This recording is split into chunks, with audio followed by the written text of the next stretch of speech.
त्या ठिकाणी अडचणीमध्ये आहे, संकटामध्ये आहे. दरवर्षी अतिवृष्टीनं कधी शेतकऱ्यांचं नुकसान होतं आहे, कधी दुष्काळ पडतो आहे, शेतीमालाला हमी भावाचा कायदा नाही, सरकारचं आयात निर्यात धोरण हे सुद्धा शेतकऱ्याच्या मुळावर येतं आहे. त्यामुळं सगळ्या बाजूनी शेतकरी हा अडचणीमध्ये त्या ठिकाणी सापडलेला आहे आणि म्हणून शेतकऱ्याला या ठिकाणी न्याय मिळाला पाहिजे या भावनेने आम्ही सगळे या ठिकाणी एकत्र आलो आहोत. किती क्षेत्र याच्यामध्ये पाण्यामध्ये गेले असं काही? प्रत्यक्ष माहिती घेतलेली नाही. आम्ही आता या ठिकाणी मी पहिल्यांदाच आलेलो आहे. जे सत्य आहे ते आपण या ठिकाणी बोललं पाहिजे. मी सगळी वस्तुस्थिती समजून घेणार आहे आणि त्यानुसार प्रशासनातल्या अधिकाऱ्यांनी देखील प्रत्यक्ष पाहणी करून वस्तुस्थिती पाहूनच त्या ठिकाणी पंचनामे करावेत आणि वस्तुस्थितीनुसार या ठिकाणी शेतकऱ्यांना न्याय द्यावा.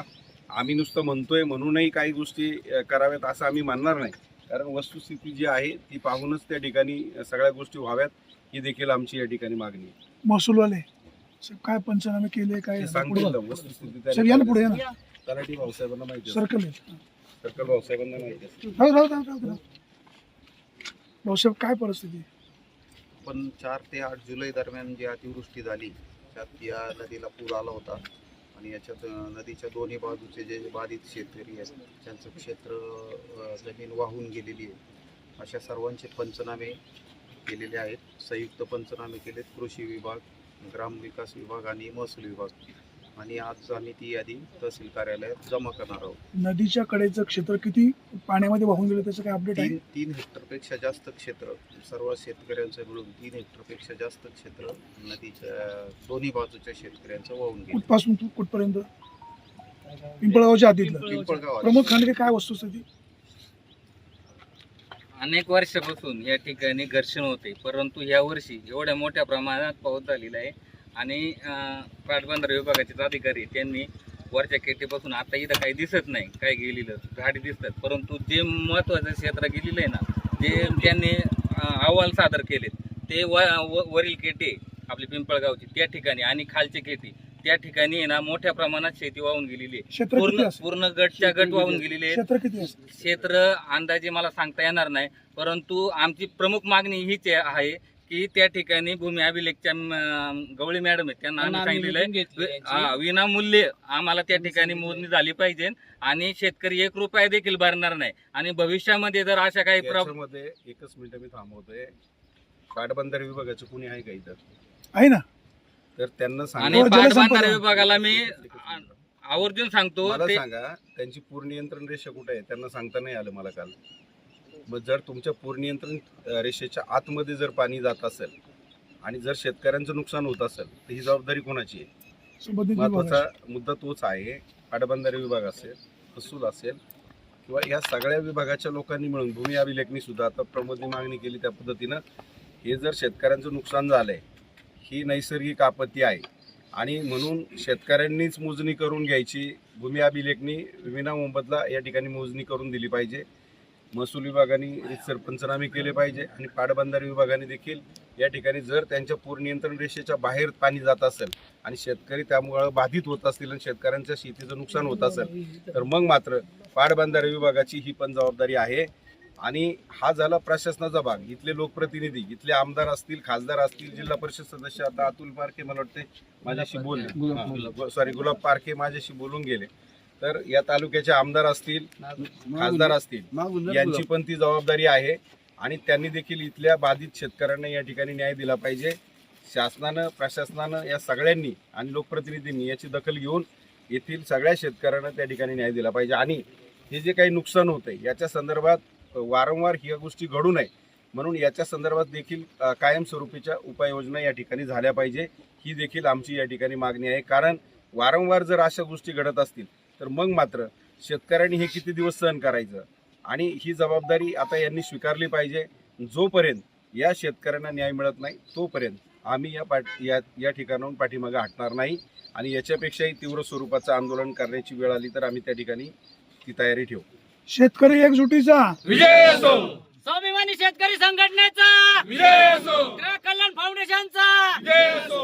कोण म्हणतं देणार नाही, घेतल्याशिवाय राहणार नाही. अरे कोण म्हणतं देणार नाही, घेतल्याशिवाय राहणार नाही. या ठिकाणी तालुक्याचे आमदार, शिवजन्मभूमीचे आमदार शरददादा आल्याशिवाय या ठिकाणी आंदोलन थांबलं जाणार नाही आणि त्यानंतर ज्ञानोर साहेब देखील टाइमपासवर येतात. मी महिन्याभरापासून त्यांना विनंती करतोय, जेव्हापासून 7-8 तारखेला पाऊस आलेला आहे, आम्हाला कॉपरेट तहसीलदार सरांनी केलेलं आहे, परत सपांगे साहेबांनी पोलीस स्टेशनचे अधिकारी आहेत त्यांनी आम्हाला कॉपरेट केलेलं आहे, परंतु पाटबंधारे विभागाचे अधिकारी कॉपरेट करत नाही आणि ते टाइमपासवर नेतात. त्यांनी 1000 वरून 18,000 क्युसेसने पाणी सोडलं. आतापर्यंत आमची जाणकार मंडळी या ठिकाणी आहेत. माझ्या हयातीत देखील आणि आमच्या 2 पिढ्यात देखील पाणी या मंदिराला लागलं नव्हतं. सेकंद, पाणी ज्या वेळेला तुम्हाला सोडायचंय त्यावेळेला याची कल्पना आधी शेतकऱ्यांना दिली पाहिजे का नाही, नदीकाठच्या लोकांना दिली पाहिजे का नाही, याची कल्पना न देता अचानक जर तुम्ही पाणी सोडत असाल आणि ह्या नुकसानी होत असतील तर म्हणजे हा किती बेजबाबदारपणा आहे.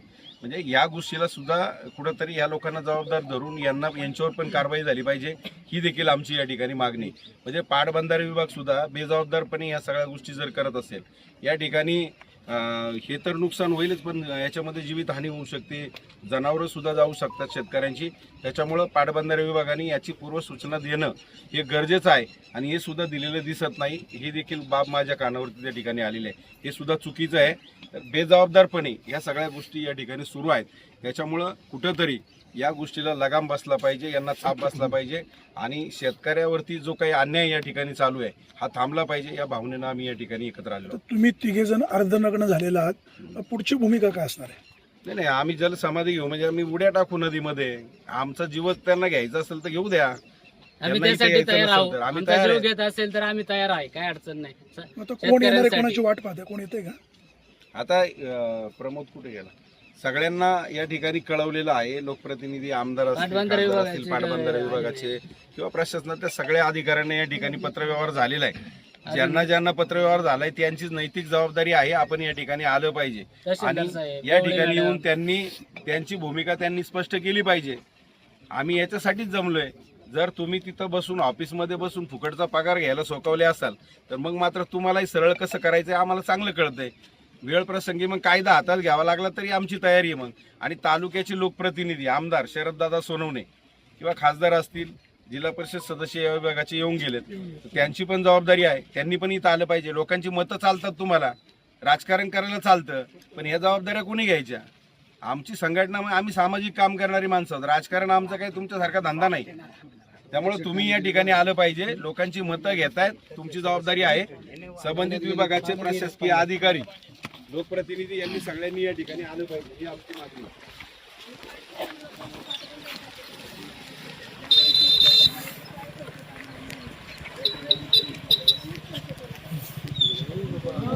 हो, पूर्ण नका जाऊ. अहो, फोर्स आहेत अशाला खाली गेले.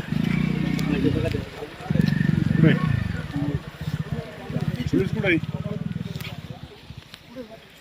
खाली गेले. माझ्यावर हल्ले झाले नाही घाबरत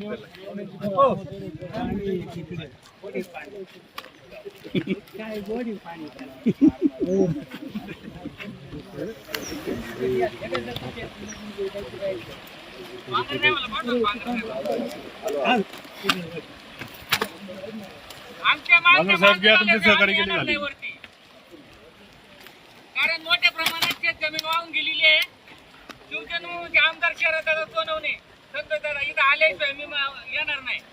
मला आत्ताच जरी बिंद्रा आणून एरवड्याला नेलं तरी चालेल, मला काही अडचण नाही. कारण आहे ना, इथं मोठ्या प्रमाणात आता इथं दिसत नाही, परंतु आहे ना, तो कोपरा आहे ना, कोपरा अख्खा तुटून गेलेला आहे.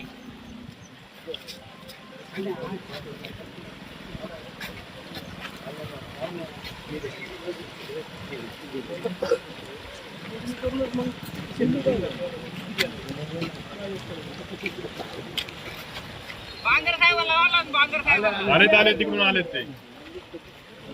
स्वाभिमानी शेतकरी संघटनेचा शेतकऱ्यांच्या मागण्या, शेतकऱ्यांना पूर्ण नुकसान भरपाई.